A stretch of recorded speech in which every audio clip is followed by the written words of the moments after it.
flexed. The band is going to go right on the ball of the foot, making sure that you have even distribution between the big toe and the pinky toe. She's going to pull here and really focus on pulling that pinky toe side down and really straightening the leg. In this position, to lessen the stretch, you can lower down just a little bit, and to make it a little bit more intense, right here.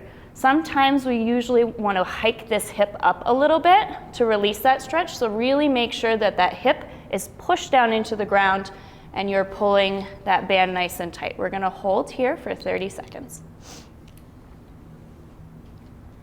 Good, you can intensify it too by pulling it closer to your face. Just make sure that that hip doesn't hike up, really pushing that hip down into the ground as much as you can. Also be aware of this leg, that this leg is staying nice and close to the ground. Nice. About 10 seconds.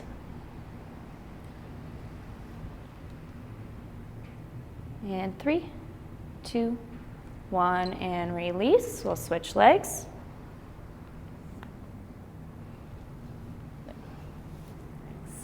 Thicker band is sometimes a little bit more helpful. Good. Foot is flexed, pulling in. Really watch when we get a little tight, our foot wants to turn in like this. So really focus on that pinky toe side pulling back. That leg is nice and straight. And we're going for 30. Squeezing the quad, pushing that hip into the ground. Really trying to untuck the pelvis, almost feeling kind of arching your back to push those hips into the ground. We're halfway there. Keep pulling that pinky toe side back.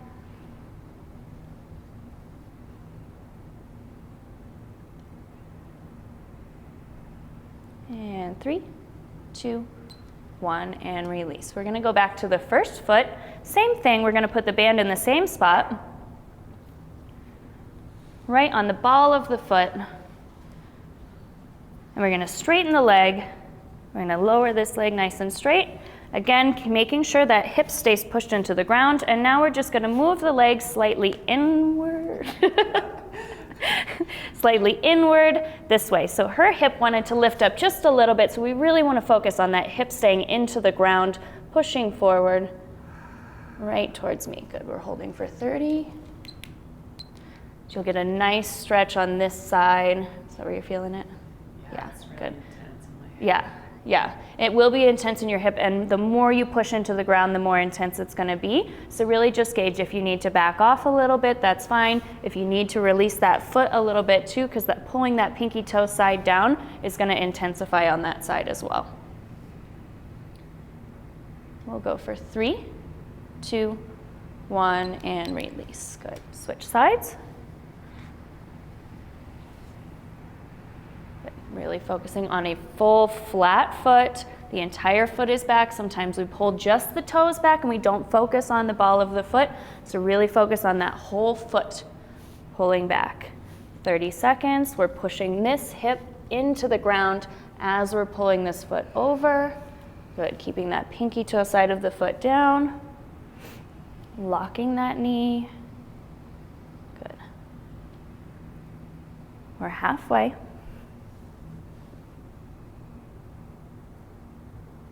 Awesome. Take some deep breaths here because this can be a super intense one. It doesn't look super intense, but it's really, really intense on the side of that leg if done correctly. And release. Good. Okay, we're going to come up and we're going to move to our block. Again, if you don't have a block, it's fine. You can still work on just flexing the foot. So if you don't have a block, you can just work on keeping that foot flexed, or you can put your foot on anything like a water bottle, any elevated surface. We're going to put our foot up here, making sure that the ball of the foot is up, not just the toes. We want the whole ball of the foot. From here, instead of hunching over, we're going to try to stick our tailbone back, slightly arch your back, and lean forward and elongate. Right here, I can already feel a stretch with that foot flexed. If I come here, I can touch the ground, but I've completely released that stretch in the back of the leg. Yep, up there, and we're gonna try and stick the tailbone back towards the wall. Yeah, and once you feel that nice deep stretch, we're gonna hold here for 30.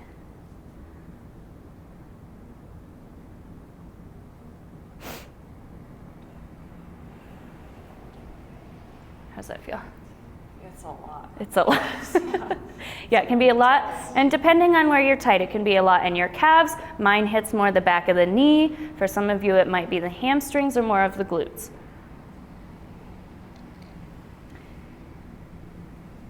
3, 2, 1, and release. Good. Switching sides. Good. Pushing that tailbone back. Yep, nice flat back, leaning forward, and hold when you feel that stretch. Yep, and you can have, if you want to put your hands on something, you can put your hands on something if you have an elevated surface, a couch, or just rest your hands on your legs. It's fine.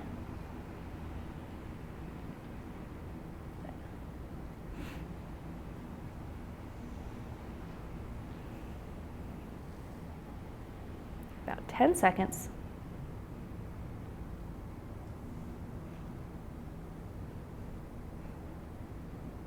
3, 2, 1, and release. Good. We're gonna move to having both legs with this compression. We're gonna have your body start compressed to your legs, and your legs are gonna start bent so that I can have my stomach right on my legs, and from here, you're gonna try and straighten out as much as you can. You're only gonna straighten to wherever you can, but not letting that chest lift up off of your legs. So we're gonna wrap our arms around our legs and then straighten nice and slow, trying to keep that there, yep. And